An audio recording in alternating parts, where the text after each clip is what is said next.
দুলালি সুর দিয়ে কুঁড়ে ঘরের চাল থেকে কিছু পাতা ছিঁড়তে থাকে। দুলালি জানতো না এই কুঁড়ে ঘরটি ছিল একটি ভয়ঙ্কর ডাইনির। কে আমার ঘুম ভাঙালো? উমা, কি হলো? কে আমার ছাউনি ছিঁড়ছে? আরামজাদি, আমার ঘরের ছাউনি খাচ্ছিস? আমি 300 বছর ধরে এই ছাউনি বানিয়েছি বিশেষ জাদুকরি পাতা দিয়ে, আর এই মোটা সোটা হাতি এসে সব নষ্ট করলো। আচ্ছা, বড় সড়ো শরীর তাই না? দেখাচ্ছি তোকে মজা। ওহো, একটা বাচ্চাও আছে দেখছি। ভালোই হয়েছে, এই হাতিনির শরীরে ঢুকে তার বাচ্চাকেই মারবো। আমার ঘরের ছাউনির পাতা খেলি, এবার দেখ তামাশা। ডাইনি সংকুচিত হয়ে হাতিমায়ের শরীরে প্রবেশ করলো এবং হাতিমায়ের শরীরকে ডাইনি তার নিজের বশে করে ফেললো। না না, আমার শরীর আমি নিয়ন্ত্রণ করতে পারছি না। মনি মনি, তুই শিগগির এখান থেকে পালিয়ে যা।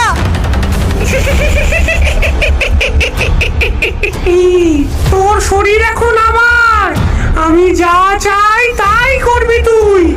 আমার ঘরের পাতা খেয়েছিস, তার শাস্তি এবার তোকে দেব।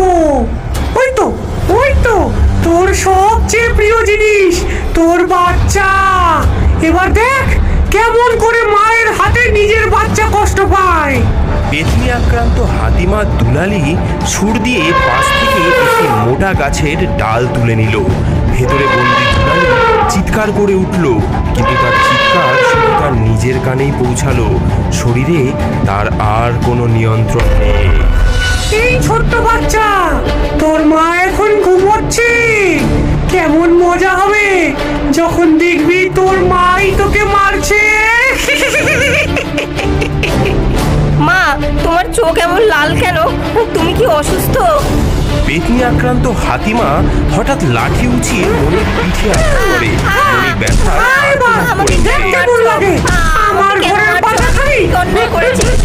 নে, নে, মার খা, খা, খা, আরো মার খা। খা। কেমন লাগছে? আরো কিছু চাস? আরো আছে আমার কাছে। দুলালি শরীরের ভেতর থেকে ছটফট করছিল, চিৎকার করছিল, কাঁদছিল। তার নিজের শরীর দিয়ে নিজের বাচ্চাকেই মারা হচ্ছে, অথচ সে কিছুই করতে পারছে না। তার কষ্ট বাড়ছিল প্রতি মুহূর্তে, আর পেতনি মায়াবতী সেই কষ্ট দেখেই আনন্দিত হচ্ছিল। মনি মনি